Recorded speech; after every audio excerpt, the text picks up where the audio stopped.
Hello, everyone. How's it going out there? Dane here from Moving to Canada. And I wanted to start off by thanking you all for joining us today for our live stream on studying in Canada, everything you need to know, presented in partnership with Doherty Fultz Immigration. I'm excited to see we've already got a bunch of people hopping into the stream here. Got what? It looks like we're pushing up close to 50 people here. So a good turnout so far. And look, if you're watching, whether you're watching live on YouTube or if you're watching later on YouTube, drop us a comment and let us know where you're tuning in from. And also, I'm super curious about what you folks plan on doing in Canada. What university or college do you plan on studying at? What programs are you folks interested in? This is an interactive event, so the more that you guys post in the comments, the more that we can kind of tailor this to your experience. And just a note for those of you who are watching this later on YouTube, if you want, you can use the YouTube chapters feature to jump ahead if there are sections that interest you the most. So today we are going to be deep diving into studying in Canada. We're going to talk about applying for schools, applying for study permits, staying in Canada after you graduate, a whole bunch of fun stuff. And joining us to help break down all these topics is Cassandra Fultz, a regulated Canadian immigration consultant, co-founder of Doherty Fultz Immigration. And Cassandra, I know you handle a ton of study permit applications, so we're so grateful that you're here to share your expertise. How are you doing today? Thanks for having me, Dane. I'm doing great. Thanks for asking. What about you? Everything's okay? I'm doing pretty good. That's Yeah, I good. mean, I'm excited for this live stream and Me too. shockingly not that nervous. So that's great. And you folks at DFI, you handle a lot of study permit We do a applications, eh? lot of study permit applications at all levels of education. We do actually quite a lot of secondary school students. A lot of people will send their kids to Canada to study. And then we also do a lot of university, undergrad, as well as graduate student study permits as well from all around the world. We have a few major regions we deal with very, very, very, very regularly, but we have Okay. clients as far flung as like Kazakhstan and like around the world. So yeah, we have a lot of experience in that area. Okay, cool. That's great because we have our community members are from countries all around the world as well. That's perfect. And so so you guys are aware who are watching, we may not be able to cover everything or go into the level of detail that you personally require today. If you do have specific questions we're unable to answer, I strongly recommend booking a consultation with Cassandra and the team at Doherty Fultz. They'll be happy to help you, and you can book a consultation just by clicking the link right there in the pinned comment. So we are about ready to jump in here. I'm just gonna check in and see if we've got some comments, and we do have some people commenting. Chibuzar says hello. Chiamaka's saying hi. Marcia, that's how I'm gonna Marcia choose to pronounce that, and I may be butchering your name, and I apologize. Wants to study at Durham College in sports business management. I mean, that Great sounds major. cool. Yeah, a postgrad certificate. That's cool. And is waiting for their study permit right now. And we're also going to be running some polls in today's live stream. So I started a poll just as you guys were tuning in, and I'll show you the results right now, just asking when you folks are intending to start your studies in Canada. We've got a couple of you starting this year, so very soon, 13%. Most of you, 54% of you, are planning on starting your studies in Canada next year in 2023. So that's great. It's a good time to be planning now. A few people in 2024 and a few people who haven't decided yet. So that's great. All of you are in the right place. We're going to Very talk you proactive. through. Yeah, very proactive, especially if you're starting this year and you've already submitted your application, like Massia. That's great. So we will be running a few more polls as we go through here, but I think for now, let's jump into our event. So here are the topics we're going to be covering today. We're going to start off by talking about why Canada, why choose Canada as a study destination. Second, we're going to talk about the cost, a very popular question we get all the time. Third, we'll talk about working while you're studying.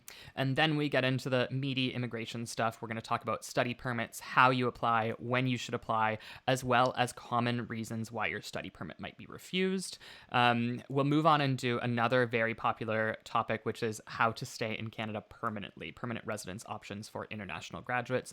And then last, we're going to chat with Cassandra about, when you might want to work with an immigration consultant, what an immigration consultant can do when you're planning your studies in Canada and doing that study permit application. So, without further ado, let's jump into our first topic, our next slide here, which is why study in Canada. So Canada's a hugely popular study destination. More than 500,000, more than 500,000 international students are in Canada each year. Like, it's one of the most popular study destinations in the world. Cassandra, you must see this. Like, you get a ton of people who are interested in Canada specifically, yeah? Absolutely. Canada's actually at the top of a lot of people's lists, which is very interesting because, of course, there's loads of good schools around the world. A lot of Mm-hmm. people are also considering studying in the US, considering studying in the UK, especially if they're looking for an English language education. But Canada is honestly top of the list for a lot of these exact reasons. Okay. Yeah. And one of the big things, the second point on this list here, is that international students in Canada are allowed to work while studying. That's one of the good Um, reasons. yeah, so you can offset the cost. I mean, it's not like that necessarily in the US. I don't know the UK, but it's one of the things that really sets Canada apart, this ability for international students to work. And Canada's got some like very high ranking schools. U of T, McGill, and UBC, the University of British Columbia. As far as I know, they're always on the like top 50 Shout out to schools in the Dal world. as well. So many of my clients who are doing STEM majors, they're always going to Dal. Dalhousie University, which is in my home province of Nova Scotia. I almost forgot my province. In the city of Halifax, which is, I lived there last year during the pandemic. Lovely city, like quiet little atmosphere, a little expensive, but Dal's a great school. Yeah. Yeah, but Cassandra, I know like not everyone is interested in doing these like high ranking prestigious schools. There are like smaller options in Canada Well, as there's well, something for right? everyone. There are smaller schools in smaller locales, and the thing is too, you're not relegated to only like metro areas like Vancouver, Toronto, Montreal. It's not just about that. Like there's a college in Swift Current, Saskatchewan. If that's more your jam, you know. Okay. So you can find something that fits you. You don't have to go to one of those just like major, like huge population centers if that's not what you're really interested in. Although you can if you want to, and all of the major schools have huge international student Yeah. populations, huge programs for recruiting them, so they are great options as well. I went to McGill, and it's not a bad school. Um, and I met a ton of people going to McGill. I met people from all around the world, all around the world. It was wild. Um, and another important advantage of studying in Canada is that the Canadian government really wants to retain international students. It wants them to stay They permanently. want to keep you for sure. Yeah, so if you study here, you tend to open up a ton of options for permanent Which residence. is absolutely not the case if you're studying in the US. And we have lots of Hmm. clients who completed a bachelor's in the US or a master's degree in the US, and there's just nothing there for them. And then they'll come and then move to Canada eventually. Yeah, it's wild the difference between like immigration programs between the U.S. and Canada. Canada is very clearly pro high levels of immigration, and needs to be for many reasons in the the years to come. Just before we go into our next slide, let's look in at our comments to see how we're doing here. Oh, Masia, whose name I made up, is telling me just to say Mac. So great, Mac. I can do that. Fidzina is a beautician. Is wondering if there's any chance to migrate to Canada. Well, Fidzina, we're going to talk about all of these study programs. And Cassandra, are beautician programs? Are there post secondary options for that field? Have There you seen that? totally are. It all depends on what school you go to, and we'll talk a bit about choosing the right school, how to make sure that you choose a school that's appropriate for you and that's going to get you to the long-term goals that you want in Canada. Mm-hmm. And we see Jan here, who's considering a post-grad degree in software development in Red Deer. Great Can't go wrong with field. that. That's great. Yeah, there's so many tech job openings in Canada, and they expect they're only going to grow. Yeah. Um, Faisal is asking about which college is best for medical courses, and Natalie's asking about what about MITT in Manitoba. So Cassandra and I may not be able to give you specific advice on every school or every program. Maybe you can, Cassandra. It's a bit out of my area of expertise. But we will provide you with some of the information you need to do that research and the considerations you need to hold when you are making that decision. But keep those questions coming. Keep the comments coming, guys. It's great. And as you can see, it allows us to really make this more of a conversation. We're going to move on to our next slide here, which is a very popular question we get asked, which is about the cost of studying in Canada.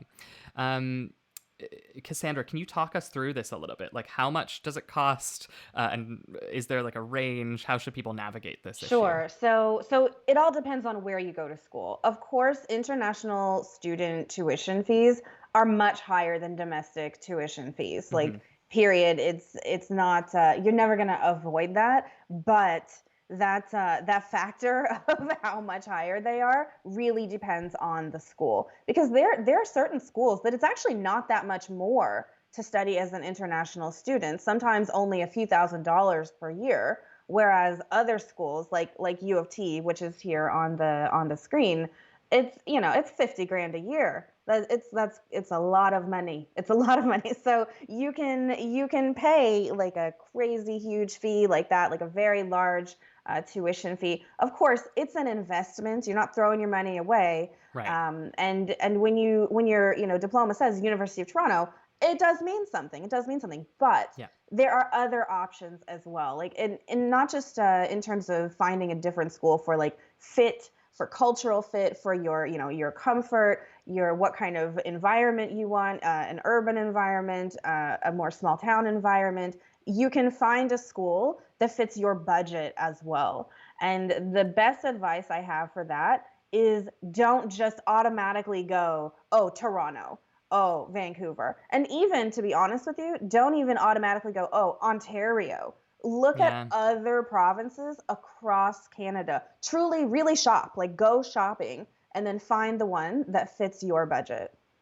Yeah, definitely. Make all those considerations. I'm as I just said, I'm from Nova Scotia, from the East Coast. There are a ton of great schools out east. People never think about it. Hmm.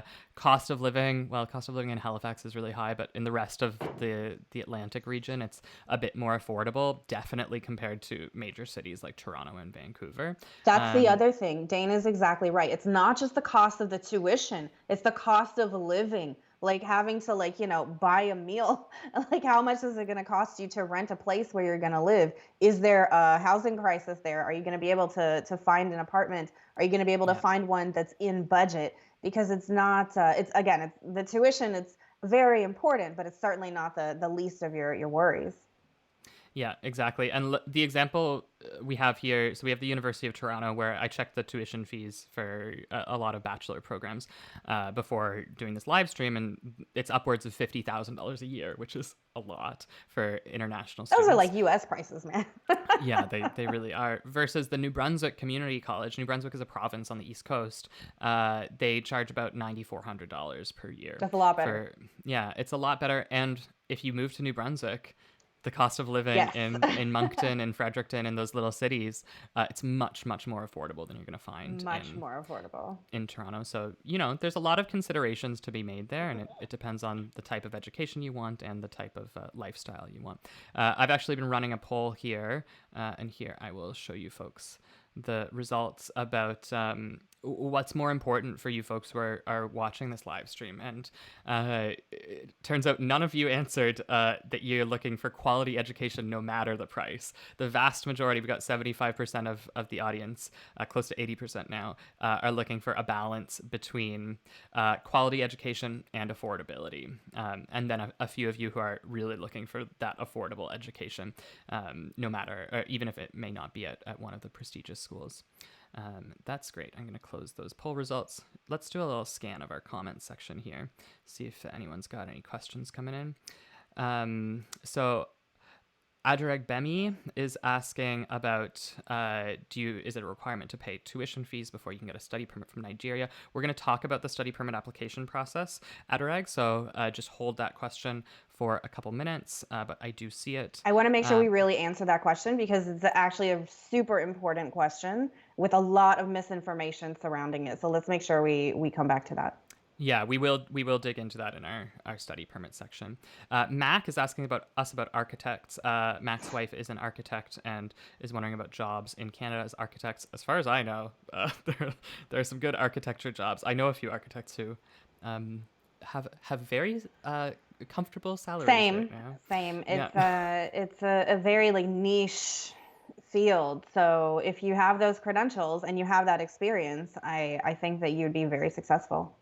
Yeah, the one thing that I would say is if you're coming in a technical field from another country and you've studied that field and been regulated and licensed in your country, be aware that you might have to go through some more licensing once you arrive in Canada. Very important. Versus if you do your studies in Canada and then get licensed right away when you begin your career, it's going to be a much smoother transition into the jobs market. Um, okay, Completely agree. great.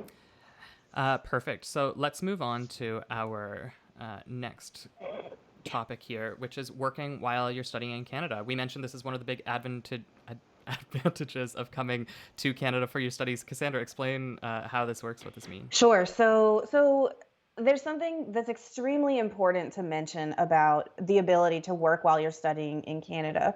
Now, there's a lot of conversation about study permit applications, right? If you're going to be studying in a program that's longer than 6 months in length, then you must apply for a study permit. But if someone were coming to Canada for a brief program that's less than 6 months long, they would actually be able to do that as a visitor. However, and this is a big however, you cannot work while being a student in Canada unless you have that study permit. So it's extremely, extremely important to make sure that when you're considering the application process and timelines and the commitments you're making, plan on the study permit, even if you're only doing a short course. My recommendation is always get the study permit, even if it's not required because your course is only 3 months or 4 months. Get the study permit anyway, because if you don't have the study permit, you cannot work. Mm, Now, mm-hmm. once you have your study permit, you do not require an additional work permit to work, even off campus. So, as long as you have your study permit, while school is in session, you can work up to 20 hours per week. And while school is out, like summer break, Christmas break, those kinds of things, you can work full time, right? Wow. Okay. So there's a lot of opportunity there. But one other thing to keep in mind that's Yeah. super important is that the money that you would make while working as a student does not count towards your financial obligations. You must demonstrate to prove you meet the requirements to be issued a study permit. You can't count the money you would make while working at all. So don't factor it into the budget of what you're going to show IRCC because it doesn't count. It's not even there. That's a really good point. I didn't know that, and it's. I mean, hey, this is why we work with immigration consultants like you for these kinds of events because you know all the little details. I'm running a question right now just to prepare for our next topic. Just asking people which school you plan to attend in Canada, if you know, or if you have a couple of options. So drop your comment in there while we're running this question. It's the first time we're doing this kind of like interactive question asking in the Facebook live videos. So I'm hoping it's So working far, for so good. everyone. So far, so good. Yeah, I mean it's fun. It's fun for us so far. So we hope you folks are having fun too. Okay, so that's working while studying. If you do have questions, let us know. It's pretty straightforward for the most part, and it's a great advantage for I coming to just want to Canada. mention one more thing just before you Please. move on is one other thing to keep in mind about working while studying. As long as you have the study permit, you can work both on or off campus. Sort of back in the day, you could only work on campus and then you had to get a work permit if you wanted to work off campus. It's a whole thing. It's not like that anymore. So if you have the study permit, you can work, like I said, up to 20 hours a week while school is in, full time while school is out, on or off campus. Okay, great. So I'm going to just go through a couple of our answers here. So we've got a bunch of schools people are considering attending in Canada. MITT, Natalie mentioned. Uh, Mac was talking about Durham College. We've got Disha here looking for a fashion school. Ilamboyao Ilamobio is also looking for a fashion school in Canada, so a few different options people are searching out. So, with that in mind, let's talk about what you need to apply for the study permit in Canada. Salau's just let us know they're looking into the University of Saskatchewan. Chiamaka is looking into the University of New Brunswick. That's actually where both of my parents went and my sister went. Great school. And in the affordable province of New Brunswick. Affordable and beautiful. So, Cassandra, we're moving into our conversation about study permits, what people need to apply. I've moved on to that slide here. Can you walk us through the study permit application process? I know it's a little complicated. Sure. So, what you need to apply for a study permit is number one, the thing to really keep in mind is that what's on the document checklist from IRCC, that's the bare minimum. Okay. That's Mm, the bare minimum.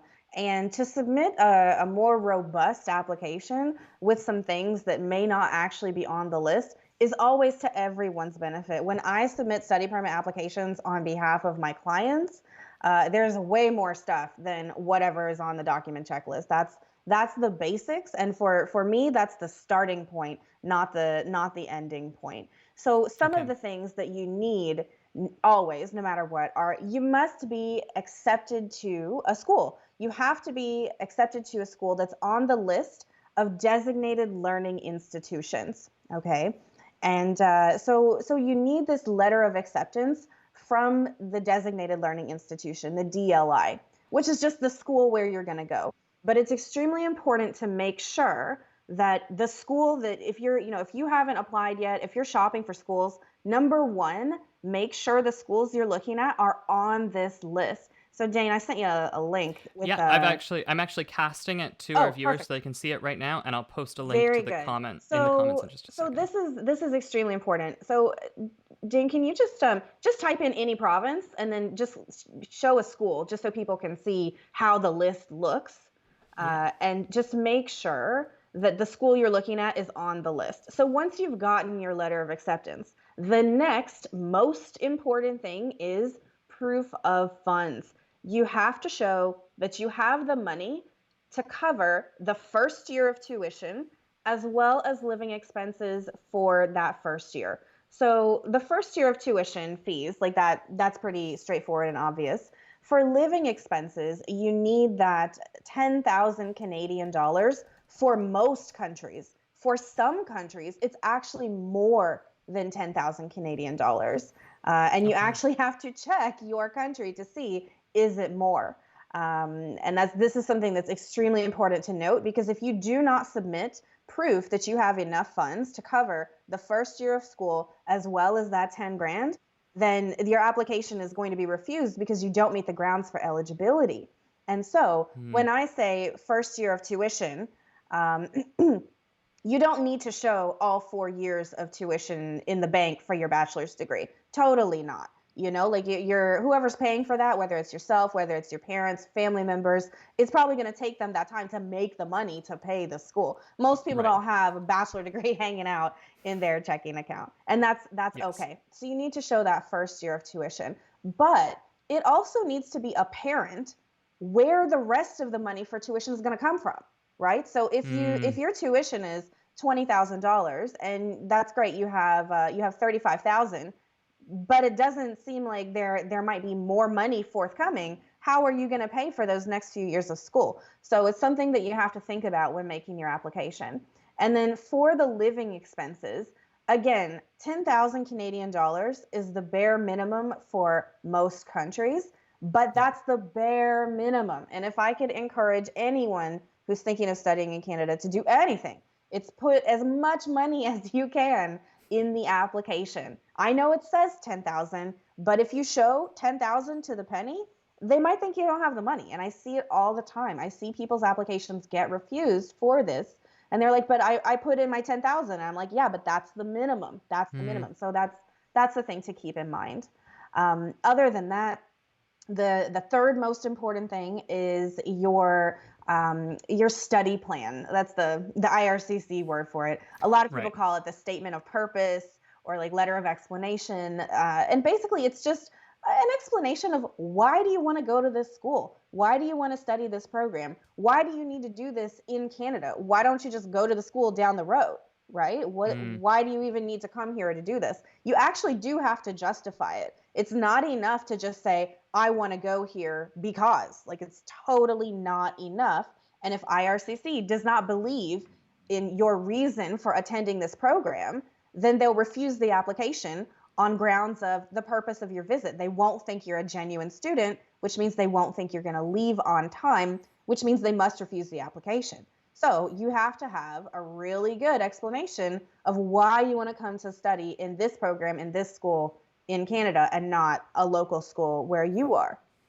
that's great. And I'm just going to pause you right there and let everyone know because we've had this question from a bunch of people. I know um, we had Havahid, who I believe is watching the stream right now, asked beforehand in the comment thread. One of the criteria for study permit approvals is proving that you have to return to your home country afterwards. How do you prove this? We are going to talk about this in more detail. I just want to flag that for people because I see the questions is going to be coming up.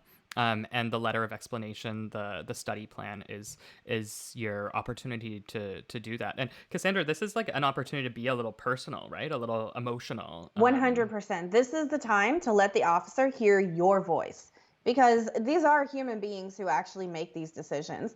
Yeah. But if I may say so, they don't have much time to make decisions on applications. Officers Mm, have quotas. They have to get through, approximately a million applications per day.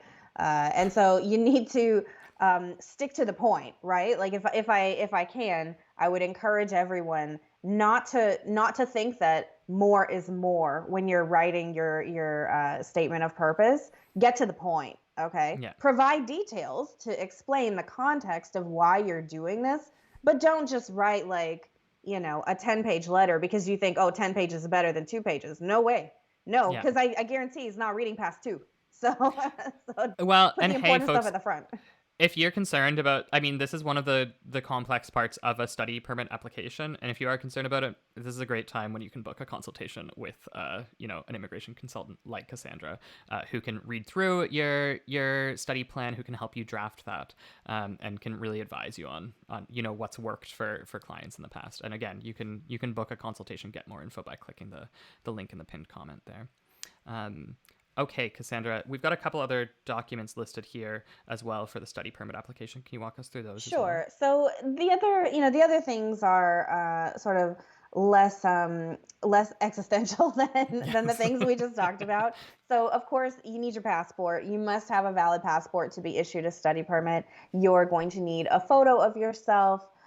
You're going to need like your transcripts from whatever previous education you've done. Those types of basic immigration documents. The first three that we talked about, those are the most important. And then it's also really important to keep in mind if you're going to be studying in Quebec, if you're going to Mm, McGill, if you're going to Sherbrooke, wherever you're going to study in Quebec, all the way down to like a community college, even if you're going to, just a small school, you also must have a CAQ, the Certificat d'Acceptance de Québec.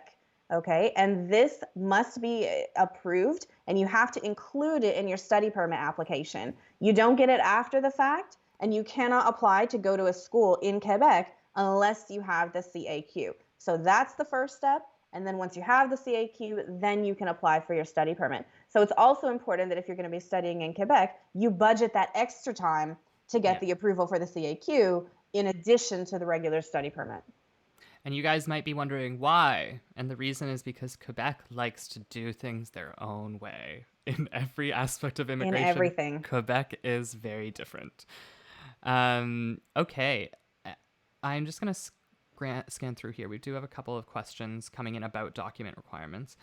This is great. Karan is asking about what about proof of payment covering your first semester?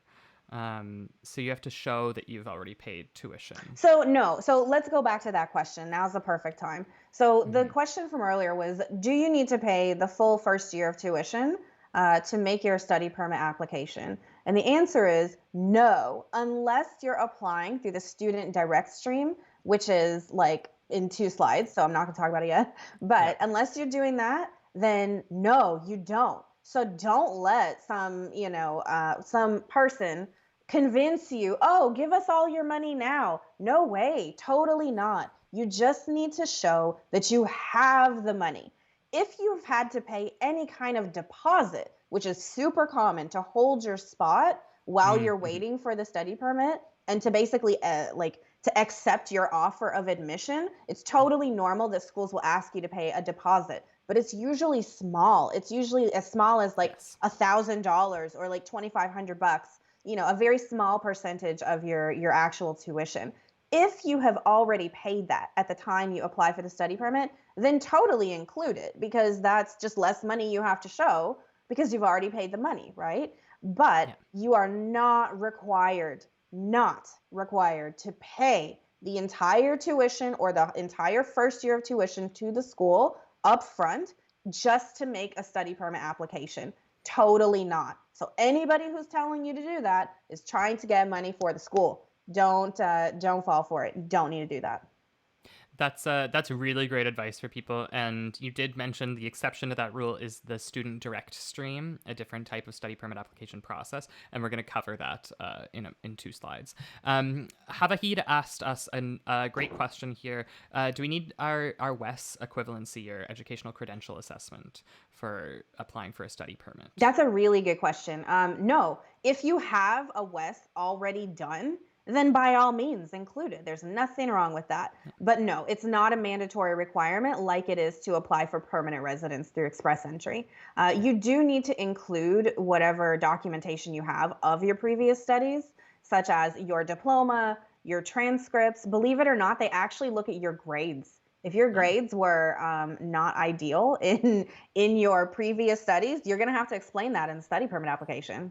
Well, okay. That's good to know. Shocking. No, they'll actually refuse people because they'll say, oh, we don't think you're going to be successful in your academic career due to your previous marks. Wow. Okay. Harsh. That's a harsh It letter is to get. harsh, but I've seen it happen. So study up, Yeah. guys. Um, okay. Now, that said, I just want to say one thing. It's not the end all be all. Okay. It's Right. not. Like, I have a lot of clients, especially who are going back to school, who may have like struggled through their bachelor degree. There's a lot of people. A lot of people never thought they were going to go on to like get a master's or something. And then 10 years later, their life is totally different.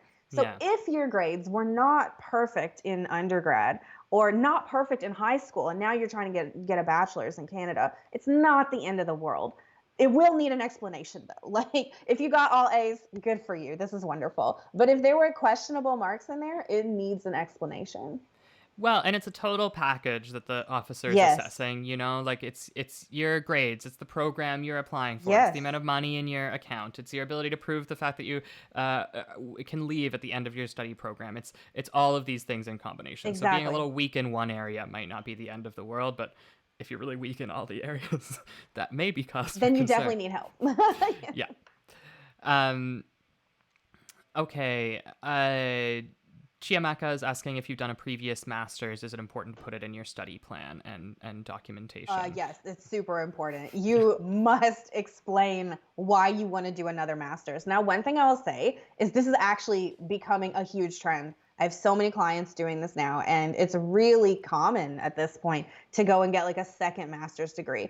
Mm, But you are definitely going to have to explain why on earth you need a second master's degree. Because, if you're talking to someone on the street, they're never going to understand why you need that. You're really going to have to explain it. It's again not the end all be all. You can definitely still get approved, but there must be a reasonable explanation for why you need that and how it's going to help you.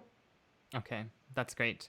Um, we do have a few questions coming in about refusals. Do I have to show why I'm like changing career tracks? We are going to talk about all the common reasons for refusals in a few minutes. So I'm just going to put those questions on hold just so we can keep things moving along. And I'm going to move us to our next slide on the actual study permit application process. So now you folks know what you need to apply for the study permit.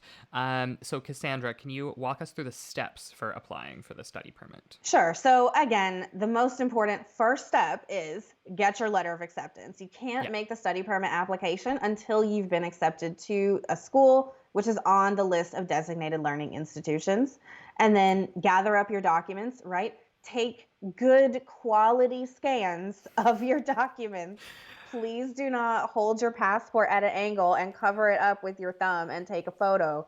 Guys, you No. don't want to get rejected from your study permit application because you took bad For real, like, photos. but for real, like, it's true, it's true. So gather your documents, get proper scans of them, and then you basically, if you're doing it yourself, you create an online portal for yourself, and then you upload your documents and submit the application online, essentially. So you create the portal; it's just for you. You include your information, you upload all of your documents, and then you're going to pay online when you submit the application. And then after the application is submitted, then IRCC is going to contact you to provide your biometric information if you have not already provided it previously for like a visitor visa or something like that. So you'll get a letter through your portal and it will say, hey, it's time for your biometrics. You need to do this within 30 days.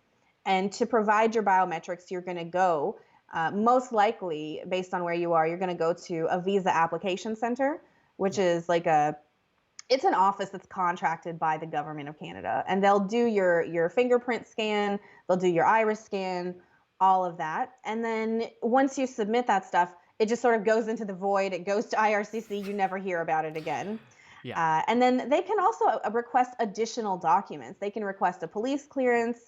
They can request that you do a medical. To be honest with you, they can actually request anything. They can request anything Yeah. they want. If they want to see in greater detail your previous marks, if maybe they weren't submitted, or if they want to see additional financial information, then you'll have a place to upload it, and you upload it through your portal by the deadline that they tell you. Now, I want to be crystal clear. I want to be super upfront about this, that, you know, you're going to have to do the biometrics after the application is submitted. That's standard procedure. But if you Right. didn't submit something, if you didn't include a document that should have been included or could have been included, generally speaking, IRCC is not going to ask you for a Mm. new document. They're just going to refuse the application. Okay? And then they'll just say, "Well, we couldn't tell by what you submitted that you have this money." No, they're not going to just ask you for more proof. Instead, they're just going to refuse the application. And this has everything to do with the number of study permit applications that are coming through IRCC. It's literally in the hundreds of thousands per year. So they Yeah. don't have time to ask people for more documents. They make the decision based on what you have submitted. Yeah. And Right now, at this moment that we're recording this, May of 2022, there's a backlog of 2.1 million immigration applications in IRC. That's not all study permits, but that's everything. But that's a huge backlog. So they're making decisions quickly. yes, they're making them as quickly as possible. So, it's now or never, essentially. Make sure you submit everything you need to submit upfront, because you're not going to have another chance. And then once the decision is made, you'll get the decision letter again in your portal. You'll get an email and it will say you have mail in your portal. You go to the portal, you download the letter, and then it will tell you if the application's approved. Then it's called an original passport request. You'll have to submit your passport to IRCC to get the visa put inside if a visa is required, or if you're from a country that's visa exempt, you'll automatically be issued an ETA. And then you'll get a port of entry letter. Basically, the port of entry letter, it's the letter of approval for your study permit application. And Okay. then once you're ready to go, you will come to Canada, and your study permit will be printed at the port of entry. You do not get a study permit outside Canada. So you get your visa in your passport so that if you need Yeah. one, you can get on the plane. But when you go to Canada and you arrive at the port of entry, you'll clear customs, you'll show customs your letter of accept, or not letter of acceptance, but Letter of your introduction. yeah, Yeah. exactly, your letter of introduction. And then they'll print out your study permit. You're just going to take it, staple it right in your passport so it doesn't get lost, and then you will leave the airport, and then you are free to begin living your life as a student. Yeah. I think that's great to know. You don't get your study permit until you arrive in Canada. That is correct. And then for people who are already in Canada, how does the process work? Their study permit is sent to them directly? I'm so sorry, Dane. My computer's like not charging. Sorry, just one Oh, second. no worries.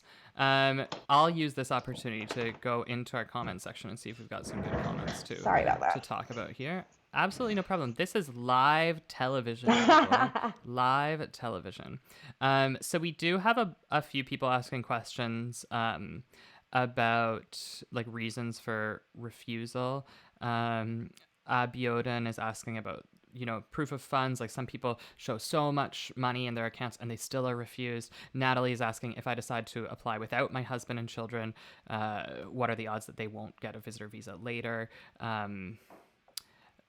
Yeah, so we are going to talk about reasons for refusal. I'm just going to ask you folks to be patient. And I see Mac asking about the timeline for study permit application processing, and we're going to talk about that in the next slide.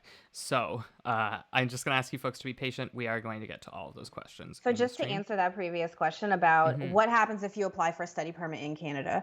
Now, this is super, super, super important. Okay. If you're in Canada, like as a visitor, and you apply for your initial study permit while you're here, you can totally do that. It's no problem. But to get your study permit, you're going to have to leave Canada and come back and do what we just said to get it printed at the port of Mm, entry. They are not going to mail you a study permit just because you made your application in Canada. Now, there are some exceptions to that rule. It's in the law. And so if you are applying to extend a current study permit, that application is decided in Canada, the study permit will be mailed to you in Canada. And okay. occasionally, certain people, again, under the law, are eligible to make what they consider an in Canada study permit application. And Okay. people in those circumstances, again, their study permit will be mailed to them at their address in Canada. But that is hardly anyone. It's hardly anyone. Okay. It really doesn't apply to most people.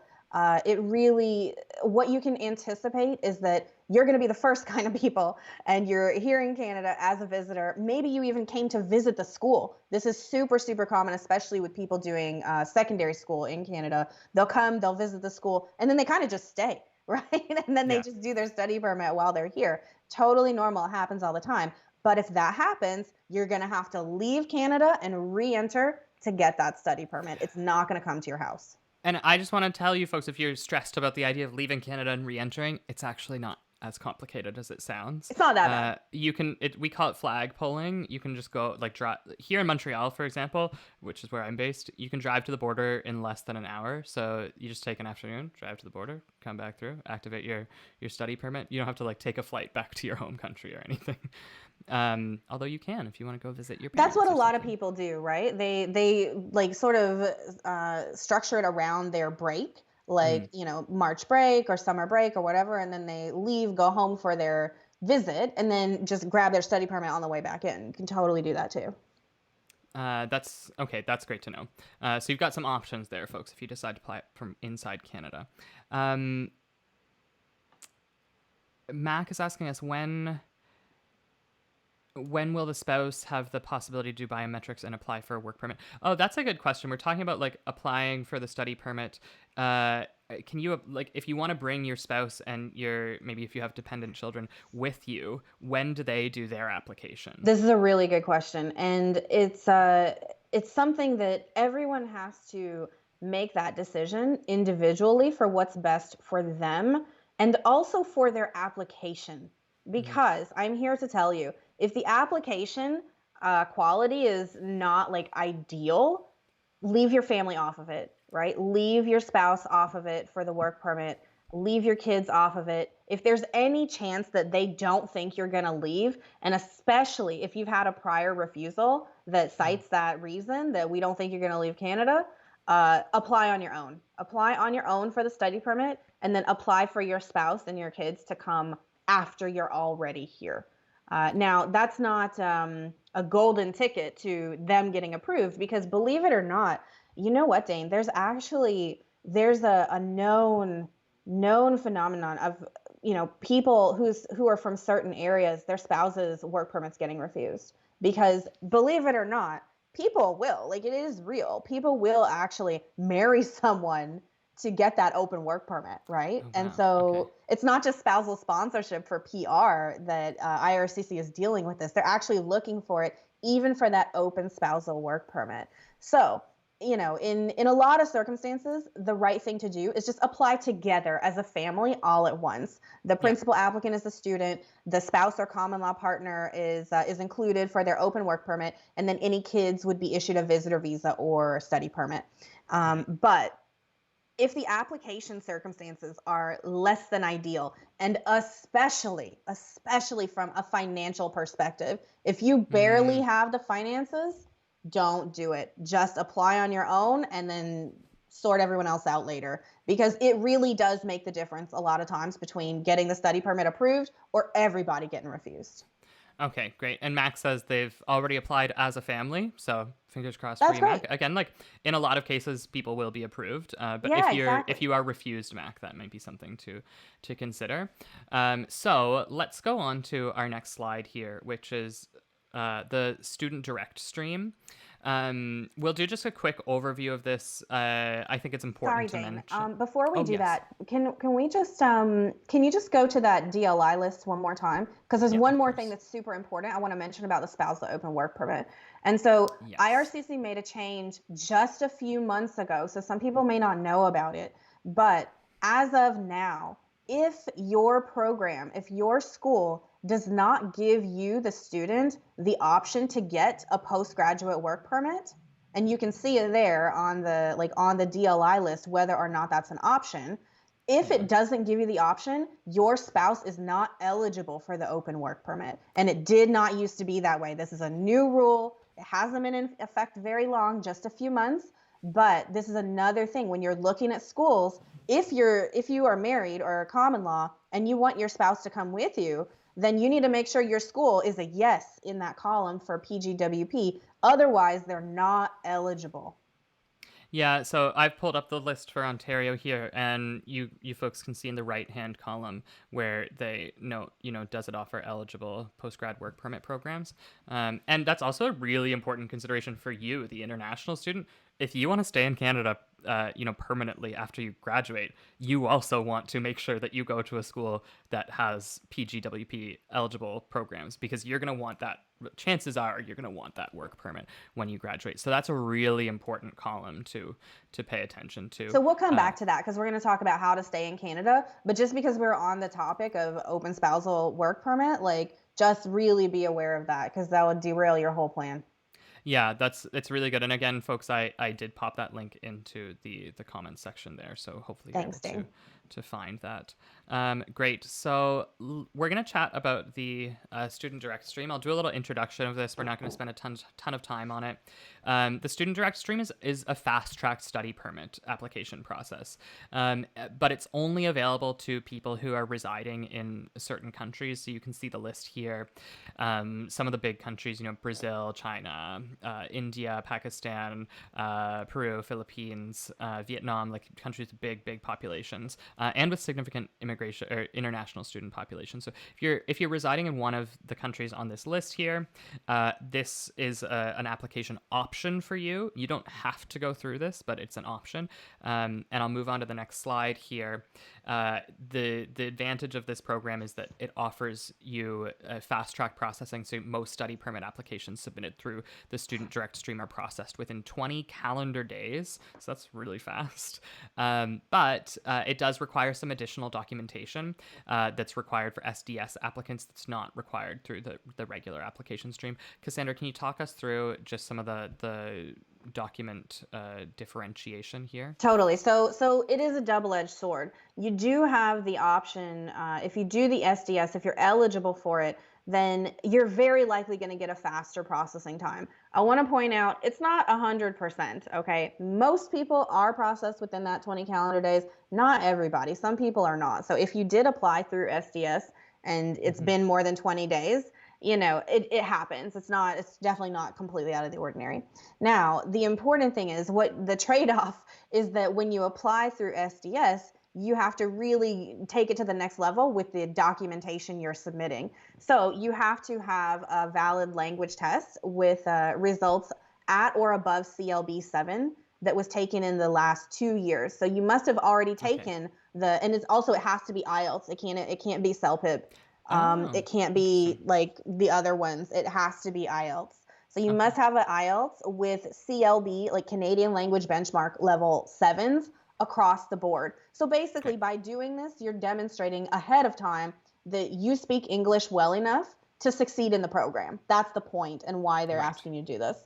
You also have to have a guaranteed investment certificate, a GIC, for 10,000 Canadian dollars. So that's that 10,000 we were talking about earlier with the living expenses that you need to show. That's over and above your tuition for the first year. Okay, so it's not enough to just have the 10,000 in your bank account. If you want to use the SDS, you have to put it into a GIC, which is a specific like savings account essentially. Yeah, and there's a ton of, for people who are interested, a ton of Canadian banks who offer this specifically for Yes, prospective international students. So you can basically Google the biggest banks in Canada, and they've all got exactly. You programs for just this. Google like, GIC Canada, and then you'll just pick the one you like the best. Yeah. Um, Proof of payment of tuition for the first year of study. So in this case, if you're Mm-hmm. applying through SDS, yes, you must pay the first year of tuition upfront. Okay. Yeah. So for anybody else who's not applying through SDS, you don't have to do that. But if you're going to try and apply through SDS, you must have, made that good faith gesture of paying your tuition upfront. Because again, the reason that they can process this so quickly is because these are the questions that they're asking of a normal application. Does this person speak good enough English? Do they have the money for living expenses? Do they have the money for tuition? Right? So Right. also you need your letter of acceptance from the DLI. That goes without saying. Yeah. Uh, All the other documents that we've kind of yeah, chatted all the through other already. stuff, and this stuff is in addition to that. You need your most recent educational transcript. You also need to complete a medical exam, and it's an upfront medical. It's not a medical that you're invited to do by IRCC. You do the medical upfront, and then it has to be submitted with the study permit application. So basically, to do SDS, it's a great program. I love SDS, Yeah. but you have to go out on a limb and do this extra stuff in order to be processed in that way. Now, I want to be super clear that just because you meet these requirements and you do SDS is not a guarantee your application is going to get approved. Right. Totally not. Because if IRCC, even if you have paid your first year of tuition up front, even if you have your GIC for 10,000, they might still think you don't have enough money for the financial obligations. They may say, well, I don't think that this is proof that you are going to be able to meet the obligations or whatever the Right. case may be. So even if you do SDS, this is not like a golden ticket, oh, guaranteed approval. Totally, totally not. The application is still scrutinized the same way that another application would be. It's just done more quickly. Yeah, that's great to know. You're still going to be, assessed in the same manner, the same Exactly. amount of critical thought put into your application. I've got a couple of great questions coming in here from Havahid, who's asking first about the eligibility for this. So, Havahid is a citizen of one of those countries, but doesn't reside in the You country have right to live now. in the country. You have to be resident in the country to make the application through SDS. And just to flip that question, if you're residing in the country but you're not a citizen of that country, Yes, do you you know? can. You can use the Okay. SDS. That was my understanding as well. So that's great to know. And then also regarding the IELTS requirement, do you know, Cassandra, is that the general IELTS or the academic I want to say version? academic. Okay, I have to but double check. yeah, we'll check on that. So don't take our word 100% yet. Sometimes we too have to Google things. Can't have All the all time. the knowledge in your head at every moment. Um, Okay, great. So, just in the interest of time, I'm going to push us into our next slide here. We do have lots of questions coming in, and we'll try to get to some of them in a bit. But we wanted to talk about when you should apply for your study permit. And I was chatting with Cassandra yesterday, getting ready for this, and Cassandra, your golden rule is as early as possible, right? Yeah, as early as possible. Exactly. Basically, as soon as you get the letter of acceptance to the DLI, do your study permit application now. Don't Yeah. wait. Don't sit on it. Don't let stuff collect dust. As soon as you've been accepted, submit your study permit application. You can't apply too early. Okay. You cannot apply too early You don't know what's going to happen with processing times. Processing times fluctuate wildly without warning. Just Yeah. because the processing time is 21 days today in your country, it could be 3 months tomorrow. It could be 8 months tomorrow, literally tomorrow. So just apply now. Whenever you get your acceptance, go ahead and submit the application. Yeah, and my advice is, work backwards by start by looking at the deadline for applying to the programs that you're interested in, because That's good certain advice. programs are like the application deadlines are really far in advance. I was doing just a little bit of googling in preparation for this, and I found some programs that their deadline is November 1st of the year before you want to start your studies. So those of you who indicated you want to start studying in 2023, if you want to do like a program that starts September 2023, your program you might have to apply in September or October of this year. Now that's not the case for all the programs. That's kind of the outliers, but you do want to check that application deadline and make sure that you are getting your application there in time. And then, of course, as you said, Cassandra, the get once you have that letter of acceptance, as soon as Do it possible, now, because immediately. yeah, it can take months for processing. And like if your study permit application is refused, Cassandra, and you have enough time, are you allowed to submit a Yeah, you second? just reapply. Exactly. And if you found out about this problem far enough in advance, you can still fix it. You can still submit a Yeah. new application and possibly still make it to school on time without having to defer to the next semester, which is extremely important. So this is another really good reason to just apply as soon as possible so that if something goes wrong, you have time to possibly fix it. Yeah, I think that's great advice. If you have any concerns that you might be refused, try to apply as far in advance as you can. Yeah. Um, and we had a great question about this. I'm just trying to find. I have the answer to that SDS question. Oh, yes. You can actually use the general or the academic. Oh, so have a heat. There's your answer. Either IELTS test is, Yeah. is acceptable for SDS. Um, okay.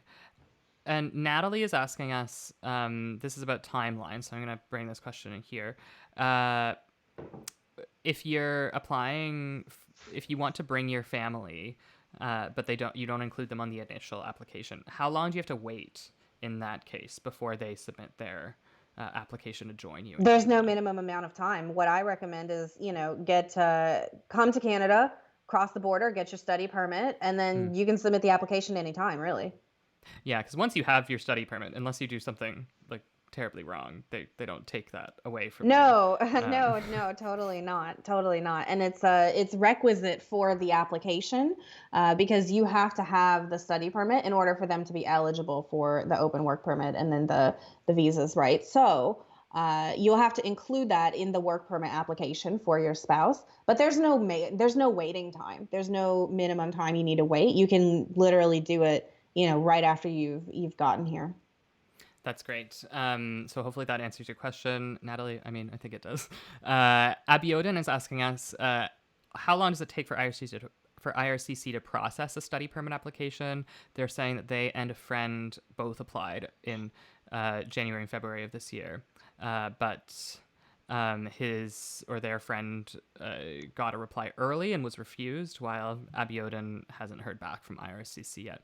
And that's pretty This normal, is totally right? normal. Completely, completely normal. What you have to understand is that, if two people from the same country submit their applications at the same exact time, somebody is getting a decision first. Okay? Somebody's going to So, come first and somebody's going to come great. last. There's no way to time it. There's no way to know. It's definitely not out of the ordinary. So nothing is wrong, in that circumstance. Now, as far as how long it takes to process, Yeah. this depends largely on the country where you're applying from. Study permit processing times vary, very widely by country. And then it's also really important to note, this is super important to be honest with you. If you're thinking about bringing your family, this is something also to consider for whether to apply now altogether or whether to apply later after the student has already arrived in Canada. And the Yeah. reason is if you all apply together, then the processing time is going to be the study permit processing time, and all the decisions will be made at once. Mm. However, if you do the study permit, come alone, and then apply for the work permit, then the processing time for the work permit is going to be the work permit processing time, which can That's be a interesting. lot longer. So, for example, I have a lot of Oh. clients from India who do this. And right now, the processing time for a study permit in India is not that bad. It's like, a few months, like 2, 3 months. But the Cool. processing time for a work permit in India is 53 weeks. Oh So, my God, that's if more you than are a from year. India and you want to bring your spouse, I would probably just take the risk and just include them on the study permit application. Otherwise, you're not going to see them till 2023, like, period. Yeah.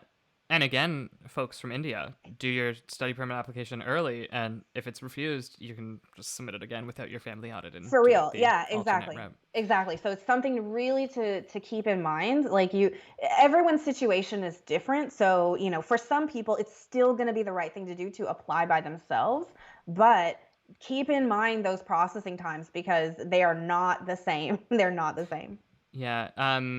I'm gonna ask another question here. We're going a little bit late, but I mean, I think this is all very valuable information. So we're gonna keep going, folks. But Mac is asking, after they get the study permit, can their spouse get the work permit at the port of entry?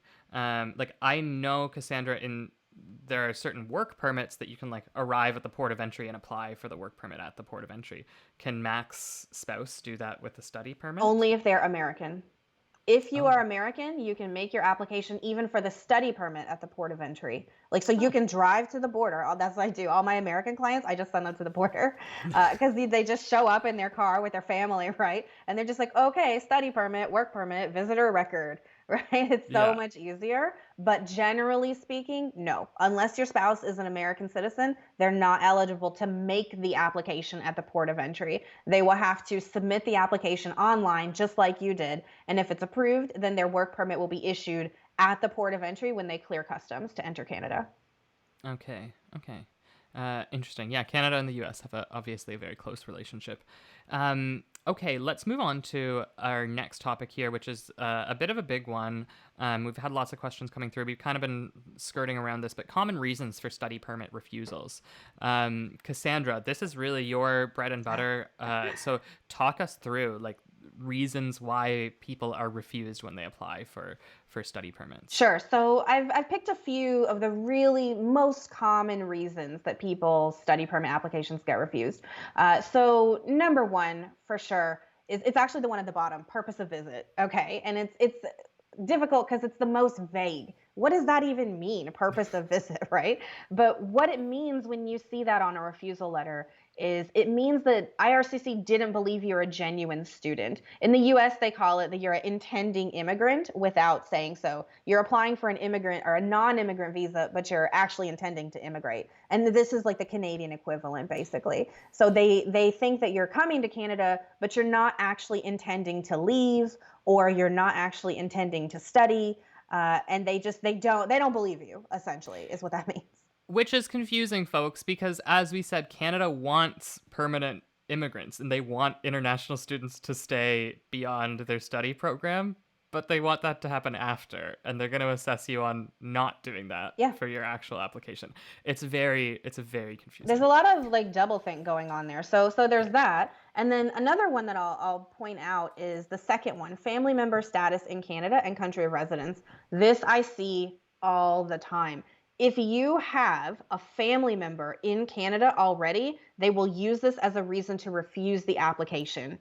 I know it's totally counterintuitive because Whoa. you would think that, okay, if you have a brother, a sister, an aunt, an uncle, a cousin, somebody here, it's a level of support as a Hmm. student that makes a huge difference in your quality of life, in your ability to succeed, and all of that. But instead, they look at it as a negative and they think that, oh, well, you're going to get to Canada, see that your brother is here and not want to leave. I have seen it a million times. So there's that, right? Yeah, that's wild. Yeah. It's totally crazy, but it's a really common reason for refusal. So, if you have a family member in Canada, no matter who they are, this needs to be addressed in the application because they totally use it as a reason for refusal. Okay. Another really important one is the third one, immigration status in your country of residence. And Yep. if you are applying for your study permit from a country that's different than your country of nationality, which, this is something I deal with a lot. I have a lot of clients applying from Saudi, I have a lot of clients applying from UAE. And most people working in Saudi, they're not Saudi. Most people who are working in UAE or who are going to apply to come to Canada, Yeah. they're not Emirati, right? Like Yeah. they're Pakistani, they're Indian, they're Filipino. Like they're all different backgrounds, but they're not from there. Yes. So if that is your situation, this is a whole other thing that has to be dealt with in the application, and it's not even on the document checklist. But if you're Mm, making this application from a country that is not your country of citizenship, they love to refuse on those grounds. Love to refuse on those grounds. So it has to be dealt with in the application. Um, and then finally, that's the first one is personal assets and financial status, which is it's exactly what it sounds like. Like, do you have enough money for this? But it's not just, here's the most important thing. It's not just, do you have the cash?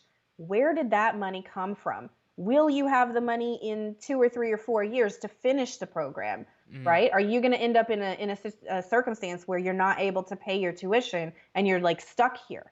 Right? right. So it's not just about the amount of money, it's about the source of the money. Did the money come from a legitimate source? You can't use Hmm. drug money to pay your tuition and come to Canada for real. Like Yeah. they're very specific. And in certain countries, let me tell you, they are really scrutinizing where that money came from. A Oh hundred wow. percent. Well, and so this brings me back to a question that Abiodun asked us earlier. Uh, they're saying, what's the secret behind the proof of funds? Like some people have enough funds in their account, they have millions of dollars in their account, but they're still refused by IRCC. So I mean, it's hard to suss out a refusal based on just this comment, but it could be where the funds came Well, it from, or it could depends. be, Yeah. It could yeah. be where the funds came from and the lack of proof surrounding that. It could be the lack of veracity of the documentation of the funds. Like, Hmm. yes, your account says you have $1 million in it, but does that evidence look fishy? Like, here's an example.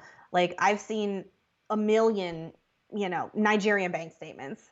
I know what they look like. If I get one and it doesn't look like all of the others, I'm going to be like, what is this? You know what I mean? Mm, yeah. So officers are definitely looking at it the same way. If something looks like it could be phony, even if it's not phony, if it even looks like it could be phony, they're not going to ask questions. They're just going to refuse the application and say, these documents do not look genuine, right? So it could be that.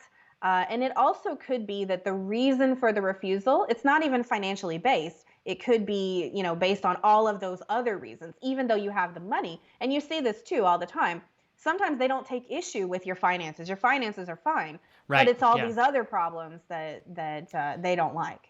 Exactly. And like we've seen here, there's a bunch of different reasons why your application could be refused. And what you want to do is identify in advance what your weak points might That's the be way. and make sure that you're addressing each weak point. That's the best you can do. And then if you're refused, again, you'll have the opportunity to review those reasons for refusal and hopefully the time to apply again and start your study program on time. Natalie is shared a little story here. They're saying my study permit refusal was because they saw multiple lump sum deposits going into the account. Yeah, they don't like that. Yeah, and stated they weren't convinced that I really did have the money. Natalie's plan now is to pay their tuition fees in full on the reapplication. Uh, they're asking, can I be refused for a different reason on my new A application? different reason or the same reason, Yeah. if even if you've paid your tuition fees up front, if your cost of living money, if your living expenses money, your 10,000 or more Canadian dollars still comes from those lump sum deposits, they can still take issue with that and think that you don't have a reliable income. And yeah, that's a really common reason for refusal. Yeah, and look, folks, like we're not going to be able to get into, actually giving advice on like you should do exactly this, Natalie. You should switch around your application. You should mention this on your letter of explanation, your study plan. Um, if you have specific questions, if you're worried you're going to be refused or you've been refused and you're applying again, that's a great time to work with an immigration consultant. These this is why immigration consultants exist, for this exact purpose. That's true. So again, click the link in the pinned comment. You can book a consult with Cassandra and the team at DFI. If you can't tell, she knows what she's talking about. Thanks, Dan. No problem. I For the sake of time, I'm going to keep us moving, just because we do have one more topic to get through today. If you want to Um, share that link, though, that I gave you about the refusal reasons. oh yeah, of course. Here, and I'll screencast it for people so they know So what. basically, here's a link. It's actually on my website for DF Immigration, and I go into great detail about a lot of common refusal reasons. So you can read about them there. So if you've had a prior refusal, you may see that reason on the list. If you've never been refused, then you can see, some of the reasons why this does come up. And it's really just a resource for your reference. Yeah, and it's really, I mean, of all the resources I've seen on this one is really detailed. So it's a great one for those of you who are wondering if you might be refused or trying to address a previous refusal. Here, I'll just pop that in here. Thanks. Reasons for refusal. Here you go, folks. So peruse that link at your own leisure. And we're going to move on to our next topic, which is permanent residence options for graduates.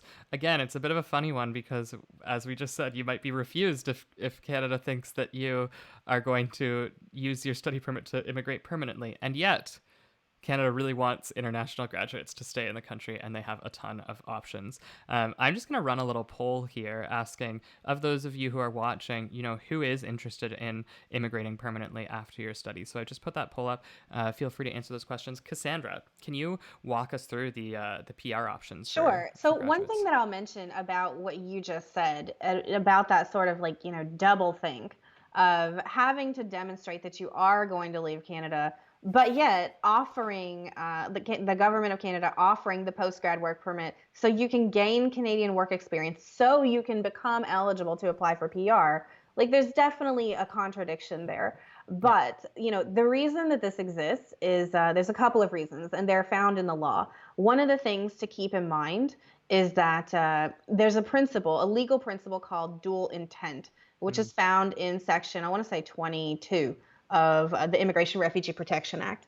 And basically, dual intent says that you can be both a genuine temporary resident, meaning you will leave Canada on time, and also intend to apply for permanent residence at some point in the future. Those two things are not mutually exclusive, and one does not preclude the other. So you are able to do that, but the most important thing is demonstrating that you will actually leave.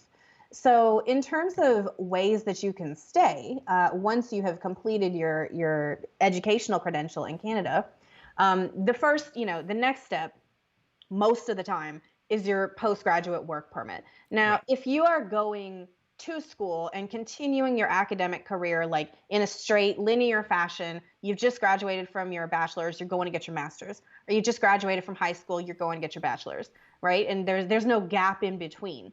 Then you're not eligible for PR yet because you don't have any work experience. You have to have work experience to be eligible for PR. So the way that you would be able to gain that work experience in Canada is you will be eligible to apply for the postgraduate work permit after you have graduated. Again, as long as it was on that list for the designated learning institutions that says, yes, this school does make you eligible for the PGWP.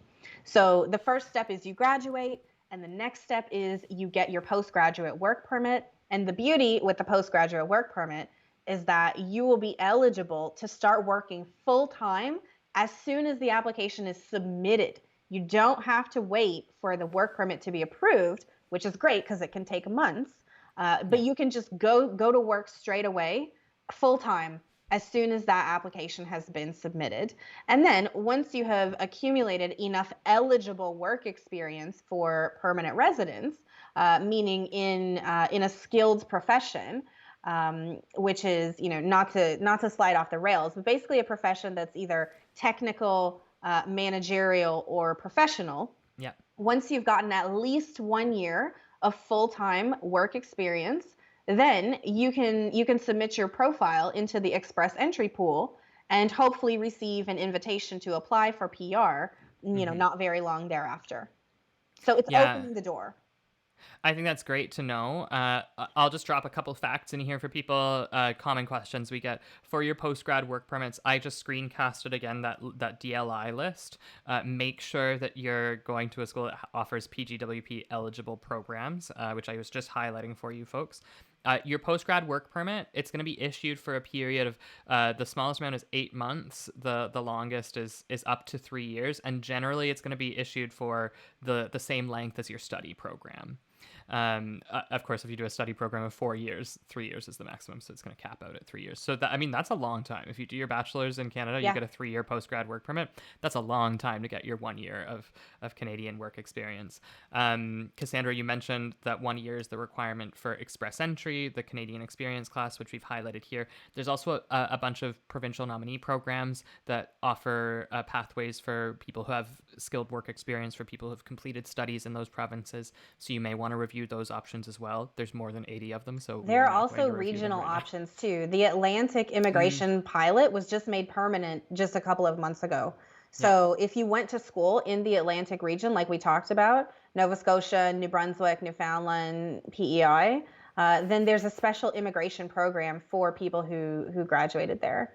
Sorry, I'm the maritime who's laughing at the pronunciation of Newfoundland. I shouldn't do What do you want that. from me? I demand perfection, Cassandra. Is that not Newfoundland. clear enough? You're not Newfoundland. coming back for the next live stream. Just kidding. We love you. You're coming back. And then the other option we have here is the Quebec Experience Program. I think it's important to mention if you are going to school in Quebec or you want to immigrate to Quebec, again, they have their own Their permanent own rules. residence pathways, and be ready to learn French. And you Quebec, also cannot use express entry if your destination is Quebec. yeah. You must use the Quebec immigration streams. Yeah, and they want you will need to learn French, Yeah. so it's best to learn French while you are studying in If Quebec you're a because francophone, this is great for you. yeah. So let's just check the results of our poll here. Um, I mean, not shockingly, we have 86% of people say yes, they want to immigrate permanently after their studies, and we have 14% who say I'm undecided at this time. No one has said that they don't want to immigrate permanently after their studies. So again, we're not shocked by that. It is a really popular pathway for permanent residence. Um, oh, so we do have Narayan was asking to clarify the duration of the post-grad work permit depending on the length of study. So again, Narayan, your post-grad work permit, it's going to be issued for the same length as your study program. If you do a 2 year study program, you're going to get a 2 year work permit. If you do a 3 year study program, 3 year work permit. The only exception is obviously if you're studying for more than 3 years, If I the can, cap. Dane, it's Yeah. actually if it changed some time ago. So Oh no. if it's a day more than 2 years, you get 3 years. Oh wow. Yeah, so Okay. it's even better now. So if it's less than 2 years, then it's exactly the same as the length of your program. So if you had a program that was 18 months or 23 months, then you would Yeah. get the work permit that's the same length. But if it's 2 years or longer, like if you're doing a bachelor's degree or something, Hmm. then you get 3 years. Oh, that's great. See, look, It's this even is, better. I mean, this is why we bring you on, Cassandra.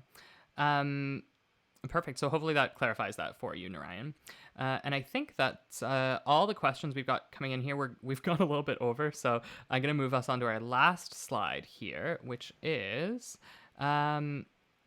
working with a consultant. So as you folks can see, working with an immigration consultant gets you access to all of this expertise, not just on like how the programs function, but also how officers are assessing these applications because they're seeing all of these applications go through and be assessed every day. Cassandra, this is your opportunity to talk about the work you do. Why might a person want to work with a consultant on their study permit There's application? a couple of reasons.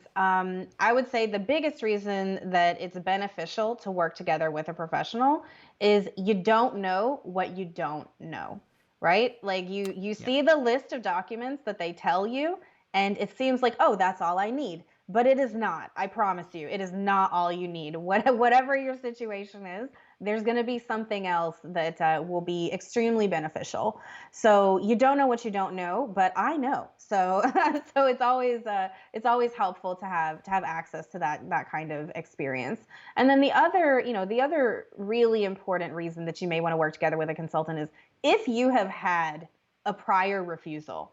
Mm-hmm. This is no longer a do it yourself job. Yeah. Okay. It's not. It means that now there's a problem and your first shot is your best shot. So if you've already had a refusal, now it's an uphill battle because you have to not just convince the officer that what you're saying is the case and that your study permit application should be approved. You're also having to convince them that the previous officer was incorrect, right? That Yeah. those circumstances no longer apply, or that they were wrong in the first place and that it should never have been refused to begin with. So this is not, this is not something that that it's easy to do without that legal background. And another thing that I will mention too is that, you know, it's really, really, really common for people to use like agents, right? Like agents or migration consultants Yeah. who are not licensed in Canada. And this is never a good idea. You're better off on your own, to be honest with you. If the choice for you is do it yourself or work with someone who is not licensed by the College of Immigration and Citizenship Consultants or is not an immigration lawyer in Canada, just do it yourself, because it's actually illegal to have someone work on your application who is not licensed. It's illegal. And the person who pays the price, it's not them, it's you. Because Yeah. I actually was just talking to someone, I had a consultation with someone this week who they worked together with like an agent or something. And they got a formal declaration of misrepresentation against them for not declaring that they had a representative. And that is a 5-year bar from entering Canada, a bar. And there's nothing you can do. Like Yeah. most people think the worst thing you can do is like work illegally or like overstay your visa or something, but it's not. The worst thing you can do is lie, is misrepresent, and having an application be submitted that didn't declare a representative is misrepresentation. Like, make no mistake, it's crystal clear in the law. So, to put in parentheses here, working with a consultant, licensed consultant is what's most important, because we went to school for this, we work in the field, we're trained for this, and like I said, we know the things that someone else may not know. And not just that, we can make arguments that you cannot make on your own, because I'm here to tell you, if you start trotting out immigration law, if you start talking about the regulations and what they say, IRCC is going to know you used an agent who is not licensed, because Mm. we must declare ourselves. If you work together with a consultant, like if someone works with me, they sign a form that says, this is my representative. I Yeah. submit the application directly to the government from my representative portal. You don't even make a portal, right? So they know it's me and they know that I'm there. But if someone doesn't do this and they start making legal arguments for why their study permit application should be approved, IRCC is not dumb. They know there's somebody there, saying these things who shouldn't Yeah. be, because they should have been declared. If they were a licensed legal representative, they would have been declared as a representative. So, Well, and look, there even if you're working with a licensed representative, there are also a lot of skeezy folks out there, and you want to be careful about who you're choosing to work with. yeah, We've got a bunch of resources on the Moving to read Canada reviews. website. Read reviews. Yeah, read reviews, read the reviews on Google, on Facebook. Check. We've got articles on like red flags to look out for. But like, I mean, the best thing you can do, like, we have with Moving to Canada, we work with 3 consultancies across Canada. All 3 we've verified the reputations of. We know that they're people who do quality work. Cassandra, you are one of them. You're amazing. So like, if you are looking for someone, don't look elsewhere. Like, we've got the quality representatives here. So click that link in the pinned comment to get more information. But Cassandra, just before we close off, like, as far as consultants go, we've got two options listed here for like the services you provide, like a consultation versus like a full representation. Yeah. Can you talk us through like the difference between those two things? Sure. So if you want a consultation, it's basically a meeting. It's over video, just like this. We meet in our virtual conference room, and you can ask every question you have.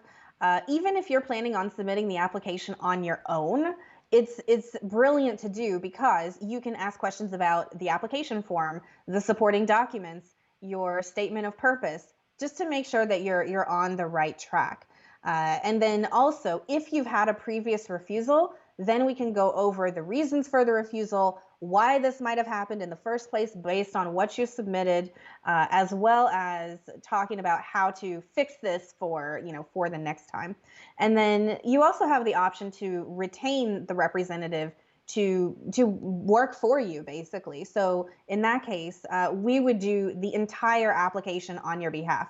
And a lot of people do this just because they don't want to deal with it. Like I don't do my own taxes. Like this is Yeah. someone else's problem. And I have people who work together with me for the same reason. They're just like, I don't have time to learn immigration law. Like I work, I have kids, I have a family, I have obligations. I don't have time for this.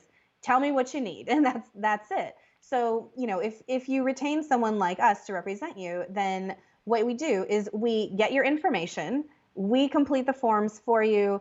You just email us copies of your documents, right? Your passport, your letter of acceptance, all that stuff. And then we do the rest. We write the submission letter to explain why the application should be approved. We Hmm. submit it on your behalf. We tell you when, okay, it's time for your biometrics, go here, that kind of thing. So it's basically just getting rid of the stress of being like, what does this mean? I don't understand these instructions. These instructions are not clear because the instructions are not clear. Yeah. um, so it's basically just, sort of de-stressing the whole process. Yeah, it's great. And for those of you who have the resources for it, I mean, it takes some stress off, and it really boosts up your chances of being approved for your study permit, which is, hey, the reason that we are all here. That's it. Um, Perfect. Well, look, thank you so much for sharing all of your expertise with us today, Cassandra. I really appreciate having you on. We're gonna have to do this again because you're a wonderful guest. You explain things like in such an easily understandable way. Thank So you. I appreciate that. I'm glad you liked it. And thank you to everyone who has been viewing this, to everyone who's been commenting and keeping it interactive. I apologize. I know there are some comments, some questions we weren't able to get to in the stream today. Again, if you want more information, you can book a consultation with Cassandra. You can also check out some of the resources that we've shared throughout the event. And keep your eye on our Facebook feed because, we will be posting more content. We'll be doing more live streams in the future, and we'll let you guys know when those things are happening. So thanks again, and we will see you next time. Thanks, guys.